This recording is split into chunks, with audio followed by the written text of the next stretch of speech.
Let's focus now on higher education. The Finance Minister, in his budget speech yesterday, allocated an extra 32.6 billion rand that will go towards helping university students pay for their studies. That's a long way away from the free higher education promised in 2017. Let's take a look at higher education as we move deeper into 2022. Minister Blade Nzimande joins me now. Minister, thank you so much for your time. And this is something, surely, that we couldn't have anticipated even a year or two ago, and that is this issue of vaccine mandates on campus. We've seen a number of universities say, right, you have to have the COVID vaccine if you want to come to campus. Do you support vaccine mandates on campus? Thank you very much, Sally, for inviting me. Good evening to you and to your viewers and listeners. Firstly, let me just say that we have encouraged our universities and all our institutions, for that matter, to engage with their stakeholders and consult as widely as possible in order to arrive at a common position with as wide a consensus as possible. On our side as government at the moment, the President requested the Deputy President to undertake a process of consultation on the issue of vaccine mandate so that government is able then to make a decision at an appropriate time on this matter. In the meantime, institutions have been engaging, and I've encouraged them to engage in order to ensure that there is wider consensus as possible. But also I've given them further guidance that they should be guided by our Constitution, in the sense that our Constitution does not only protect the right of those who do not want to vaccinate. No right is absolute. The Constitution also protects the rights of those who are vaccinated to be safe. And I've said that it's within that context that our institutions must actually be able to negotiate. Also, I've got this institution that we call Higher Health, which has developed guidelines on the basis of which further engagements in our institutions must actually happen so that we are able to arrive at a particular situation. For instance, Wits University, the latest information is that 98% of the students have vaccinated and 68% of staff is vaccinated. And there seems to be very little problems, about that particular. That's why we say the focus must be to urge all of our people, all of our students and staff to actually go out and vaccinate. So is that a yes? You do support vaccine mandates? Well, I can't take a decision outside of Don't you have a view? Do you not have a view?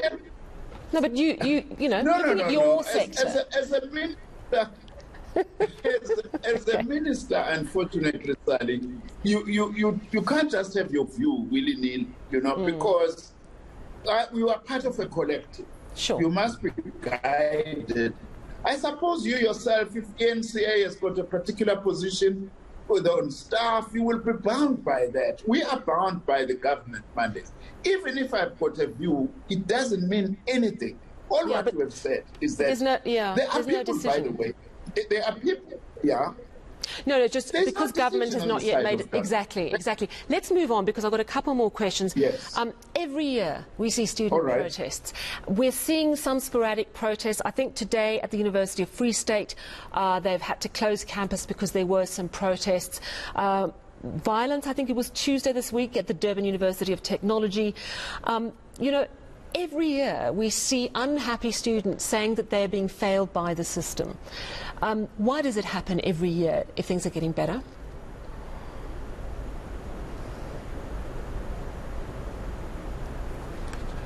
Look, it is very unfortunate that we face protests. On our side as government, we are doing everything every year to ensure a smooth start to the academic year. What have we done?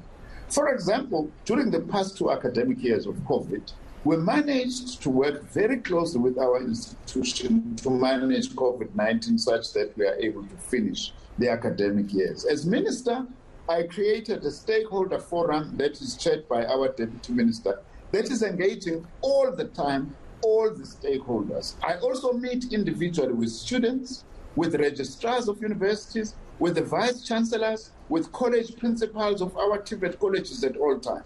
Also, government's commitment is to the children or the young people from the working class and the poor. And NSFAS is going to be paying for all those students who have been admitted and who qualify for NSFAS. That is very important, Sally. We are going to be spending 47 billion rand this year alone on the National Student Financial Aid Scheme. All NSFAS students are going to be registered.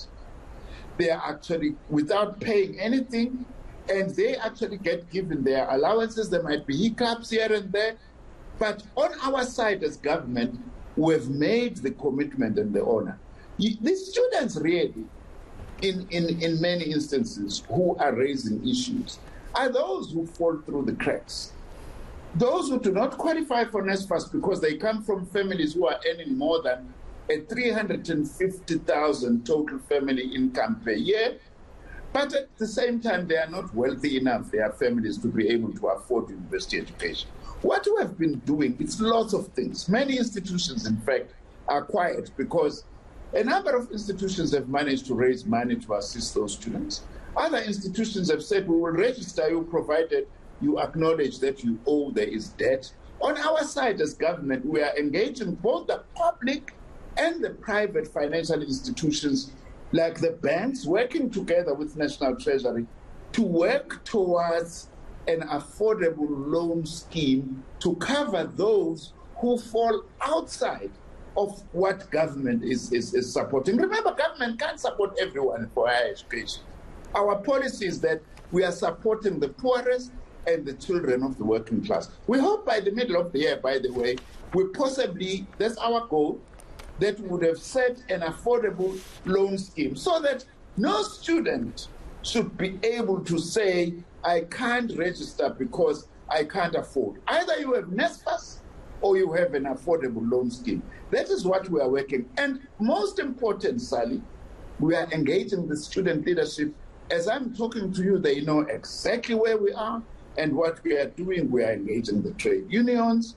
We are engaging the principals of colleges. We are also engaging the university vice chancellors, who we have said, by the way, because in many instances, these problems, they can't be solved at institutional level. And we are encouraging management and SRCs to sit down and tackle their problems.